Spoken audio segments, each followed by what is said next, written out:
A paz do Senhor, meus irmãos. Chegamos na lição número 8 da revista Conectar, a revista dos jovens da editora Betel, e o tema neste domingo é uma história marcada por Deus. Até então, nós trabalhamos nas lições anteriores sob a perspectiva da vida de José. O seu proceder, o seu comportamento, o seu caráter, a sua integridade, tudo isso nós vimos até aqui. Porém, nessa lição nós vamos trabalhar a questão de compreender a ação de Deus, a intervenção de Deus na vida de José. E Deus, aqui o nosso Senhor, ele é o protagonista dessa história, porque é ele que está regendo para que o seu plano de salvação para o povo de Jacó, até então um clã, uma família, né, pudesse ter socorro mais adiante. Portanto, se nós estamos falando da intervenção de Deus, nós temos que ter ciência que a sua intervenção ela é possível mediante a sua autoridade e também o seu poder. O que é a autoridade e o que é o poder? A autoridade é o seu direito moral. O Senhor tem o direito de agir, ele tem o direito, ele é o dono do universo, o criador, é o seu direito moral. E o seu poder? O que é o poder? O poder é sua ação, é ele fazendo acontecer na história dos homens. Então, o primeiro ponto é trabalhar isso. A intervenção de Deus, ela se dá pela sua autoridade, seu direito moral, e também pelo seu poder, que é a sua ação. O Deus que intervém. Deus estava agindo na preservação da vida de José. Em um primeiro momento, a prioridade aqui neste projeto era proteger a vida de José. Por que proteger? Porque seus irmãos queriam matá-lo. Então, o primeiro ponto a qual Deus trabalha é a proteção. E para isso, nós precisamos observar o tópico 1.1, que tem o título O Livramento através de Rúben. A intenção era matar. Os irmãos de José estavam decididos a matar. Porém, Deus, ele não permitiu. Se os irmãos observar o livro de Jó, no capítulo 1, verso 10, Satanás, naquele diálogo ali com Deus, ele fala assim, olha, mas tu pusestes uma cerca em volta dele. Então, não tem como ele blasfemar ou reclamar de alguma coisa. Tudo que ele faz dá certo, ele está protegido.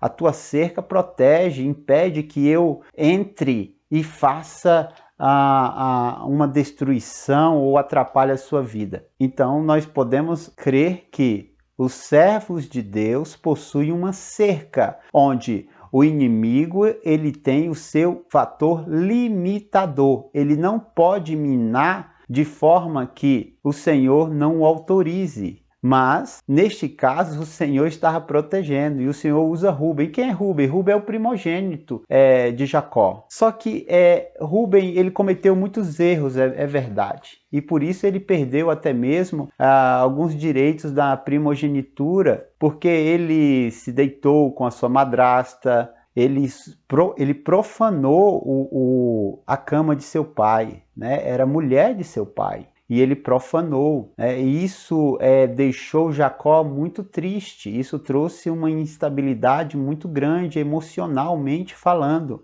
né, na família. Então, quando ele faz isso, ele perde direitos. Mas se nós observarmos a vida de Rúben, nós podemos ver que ele era um homem que tinha uma certa misericórdia. Ele não queria que José fosse morto, assassinado. É tanto que a ideia de colocar José no poço é dele.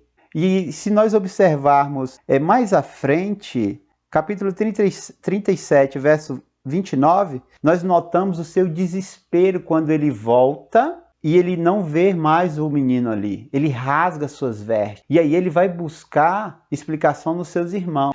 Há quem defenda que ele foi lá para tirar José do poço, que ele estava ganhando tempo, né, naquela situação. Então, o fato dele rasgar suas vestes, dele se lamentar com relação ao menino, mostra que ele não tinha intenção de matar e muito pelo contrário, ele estava preservando a vida do seu irmão. A ação de Deus. Deus enxergou dentre aqueles irmãos que havia um que ele poderia usar e ele usou. Isso nos leva ao tópico 1.2, que também é uma ação do nosso Deus usando um outro irmão, Judá. Judá foi um dos patriarcas a qual a bênção de Jacó no fim da sua vida, quando ele começa a profetizar as bênçãos sobre seus filhos, ele profetiza que de Judá o cetro não sairia, ou seja, os reis, todos os reis do povo de Deus viria daquela tribo. Esse cetro, ele não seria tirado. O nosso Senhor Jesus, ele faz parte da tribo de Judá. É tanto que ele é o leão da tribo de Judá. E por que ele é o leão da tribo de Judá? Porque cada tribo tinha o seu estandarte. E no seu estandarte tinha um animal representado. O animal que representava a tribo de Judá era o leão, o rei. O nosso Senhor Jesus é considerado, a palavra de Deus diz que ele é o leão da tribo de Judá. Ou seja, ele é o rei dos reis. Houve muitos reis dentro da tribo de Judá, dentro do povo de Israel. Mas ele é o rei dos reis. E ele hoje exerce o seu poder, o seu cetro está em suas mãos, ele governa. E o seu reino não tem fim, é eterno. E Judá é o que dá a ideia de vendê-lo para uma caravana de ismaelita, vender José para uma caravana de ismaelita que estava indo para onde? Para o Egito. O plano de Deus funcionando, o Senhor intervindo na situação. Poderia ser outra caravana? Poderia, mas era uma caravana de ismaelita e estava indo para onde? Para o Egito. Poderia ir para a Mesopotâmia, poderia ir para outro lugar, mas eles estavam indo para o Egito. Deus tinha planos, Deus tinha situações a fazer no Egito de forma a tornar aquela nação socorro ao seu povo. O tópico 2, ele tem por título um Deus de providência. O Jeová Jireh, o Deus proverá. Lembrando que Deus proverá está no futuro, ou seja, esse Deus, ele proverá. Isso envolve o quê? Fé. Porque eu creio no Deus que proverá algo que eu não estou vendo, que até mesmo é impossível, mas ele está trabalhando, ele está agindo e eu posso descansar na sua providência. Eu posso ficar tranquilo, porque o final ele dará um resultado positivo e favorável a mim, favorável a você, favorável ao seu povo. A sua providência é a prova do seu cuidado, mesmo no caos. Isso vai nos levar aos próximos tópicos, porque mesmo diante das intempéries, mesmo diante dos perigos, mesmo diante da vergonha, mas nós observamos que Deus estava com ele. Deus tornava o seu momento agoniante em paz, trazia um certo conforto, de forma que isso é a prova que Deus estava agindo. Se Deus não estivesse agindo nesta situação, a vida de José tomaria outros rumos, assim como nós vimos em outras lições, até mesmo a condenação à morte. Mas Deus estava agindo. Isso vai nos levar ao tópico 2.1, um escravo com privilégio. Ora, mesmo numa situação de escravidão, José assume um posicionamento de um certo conforto. E aí, eu escrevi aqui que mesmo no pior momento de nossas vidas, o Senhor estará conosco. É o que nos leva ao Salmo 23, no verso 4. Ainda que eu passar pelo vale da sombra da morte, o Senhor, tu estarás comigo. Ou seja, dentro do perigo, nosso Deus estará conosco e Ele proverá segurança, Ele proverá benefícios de forma a nos sustentar durante a tormenta. Portanto, o nosso Deus provê dentro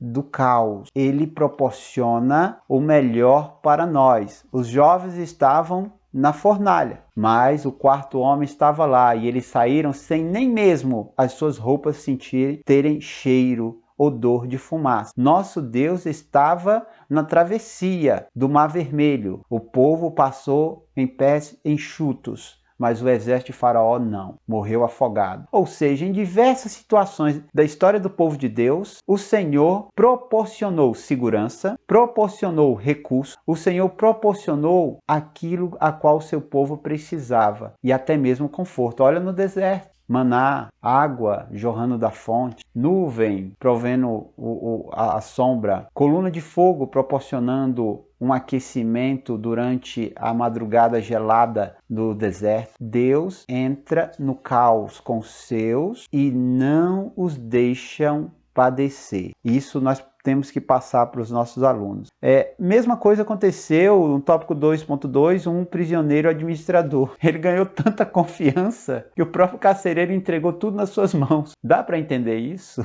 Em sã consciência, qual é o carcereiro que entrega a administração de uma cadeia a um presidiário? Estrangeiro. Não estamos falando de um egípcio, nós estamos falando de um estrangeiro. Nós estamos falando de um preso de família privilegiada. Nós estamos falando de um estrangeiro. Isso só pode ser a providência de Deus. Só Deus pode ser explicado para os outros nessa situação. Ou seja, é Deus, a explicação é Deus. O tópico 3, ele vai dizer o seguinte, ele tem por título, o Deus de surpresas. Ora, a surpresa de Deus, ela não segue uma lógica humana. Às vezes nós pensamos que o Senhor irá nos abençoar de uma forma, mas Ele nos surpreende. Deus, Ele nos surpreende. Tudo que Ele faz tem que ser perfeito e com alto grau de qualidade. Isso é o que o nosso Deus fez na vida de José. Poderia ele ter ganhado a liberdade, ganhado uma família ali, trabalhar ali, arrumar um emprego por ali. Poderia, mas Deus não queria isso. Os seus planos são excelsos. Aquilo que nós pensamos ou imaginamos, Ele tem algo muito melhor. Não chega perto, não chega perto. A palavra de Deus diz que os nossos pensamentos não chegam perto daquilo que Ele tem preparado para nós. O que nos leva ao tópico 3.1, da prisão para o palácio. Ora, aqui nós vemos a ação de Deus. Observe uma coisa. Deus usa a cosmovisão, o conhecimento de mundo daquele povo, na sua cultura, que valorizava os sonhos, e ele dá o sonho a quem? A um ministro? A um alto funcionário da nobreza egípcia? Não, ele dá ao próprio faraó. Isso é importante. Deus agiu dentro daquilo que aquela sociedade tanto valorizava. Então o nosso Deus, ele é um Deus que ele é a própria sabedoria. Ele sabe intervir, ele sabe agir. Se ele usasse o sonho de um nobre, talvez ficava por ali. Interpretava e ok. Lembra do copeiro? O copeiro teve o sonho desvendado, o Senhor deu a interpretação do sonho a José, mas ele esqueceu. Agora não. Deus age aonde? Direto na fonte do poder daquela sociedade. Deus agindo de forma surpreendente. E aí, eu coloquei aqui, Deus usa a cosmovisão da cultura egípcia em valorizar os sonhos. Então ele usou os sonhos, que era valorizado, tanto valorizado por aquela sociedade. E ele dá a interpretação daquele sonho a um jovem. Ou seja, ele usou o talento, o dom daquele jovem dentro daquela necessidade. Porque os sonhos perturbavam a sociedade antiga e a sociedade egípcia nesse caso. O que nos leva ao tópico 3.2, reencontrando a família. Entenda, o Senhor, ele não trabalha pela metade, ele não trabalha em uma determinada porcentagem. Não, quando ele resolve restituir o que foi tirado, ele faz com excelência. E aí o Senhor, ele deu status social, tira da situação de escravo, prisioneiro e coloca na posição de privilégio, governo. O Senhor dá família para José no Egito. O Senhor, ele concede a oportunidade dele reunir novamente sua família, de estar junto com a sua família. O Senhor fez tudo isso. O nosso Deus trabalha em todos os aspectos da vida humana quando ele restitui, quando ele ergue, levanta o homem. E aí eu coloquei no social, no profissional, no familiar, ministerial, emocional e espiritual. O Senhor age em todos os aspectos da vida do homem quando ele conclui a sua obra. Não fica incompleta. A sua obra não é incompleta. Deus não é um Deus que começa e não termina. Ele é o Deus fiel e a plenitude faz parte da sua ação, do seu poder. Isso é importante nós colocarmos para os nossos jovens. Que Deus possa abençoar a sua aula, que o Espírito Santo te use de maneira sobrenatural e você seja uma tocha na frente da sua classe, seja um instrumento do Espírito Santo. Boa aula, meus irmãos, e fica na santa e gloriosa paz do Senhor.